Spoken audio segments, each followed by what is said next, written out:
Before we get started modeling our shoe, I want to take you on a quick tour of some of the topology tools we'll be using quite extensively on this project.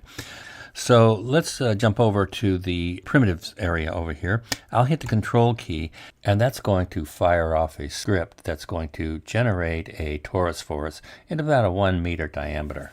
So because this is a polygon model, I'm going to hit Shift Tab to convert that to Camel Clark's, you can see. Let's go ahead and name this torus.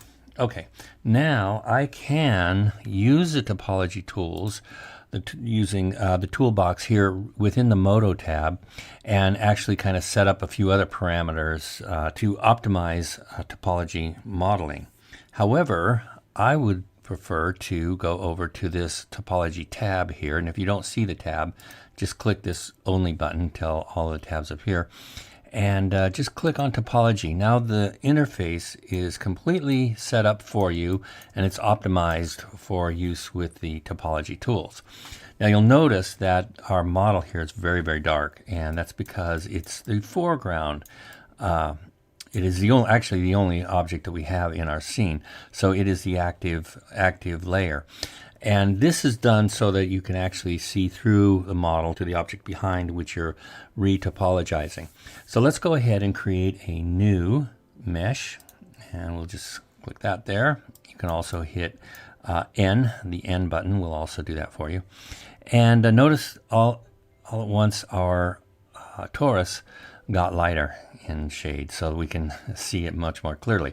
Now the torus is the background object or the inactive object, and this blank or empty layer is our active layer. So I'm going to go ahead and click on the pen tool in the left panel there, and I'm just going to click on top of my model here 4 times, and it creates a quad. And that's all I need to do to get started. Now I'm going to jump over to the topology pen, and I'm going to hold down the Shift key, and I'm going to mouse over an edge, and you'll see that edge, the edges pre-highlight when I mouse over them, and I'm just going to click and drag and release the mouse button, click and drag again, release the mouse button. All the while I'm holding down the Shift key while I'm doing this. And any edge I drag over, it drags out a new edge. It creates new geometry for me.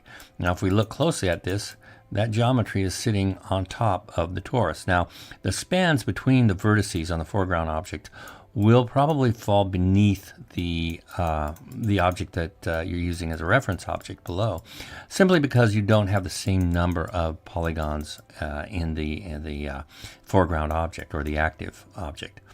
So, but that's okay, because this process, you kind of rough in what you want your topology to be, and then you add edges as you go along.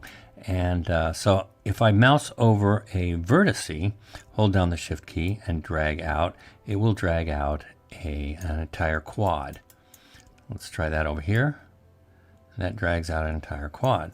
Now if I hold down the Shift key and right mouse click, it's going to create an entire row of edges there and a row of polygons, as you can see. So just remember that whenever you hold down the Shift key and click, you're actually creating new geometry. Now if you just want to adjust any of the polygons or components on the foreground object, all you have to do is click and drag on them, and they will adhere to the background. They will stay constrained to the background. So not to worry. Now, depending upon what you mouse over is what you're going to move when you click and drag. And you can see it pre-highlights that. Now, if I want to move a whole edge, I simply mouse over an edge and right-click on it, and it will move an entire edge loop for me. Now, suppose we want to delete some edges. All we have to do is hold down the Control key and middle mouse click on an edge or a vertice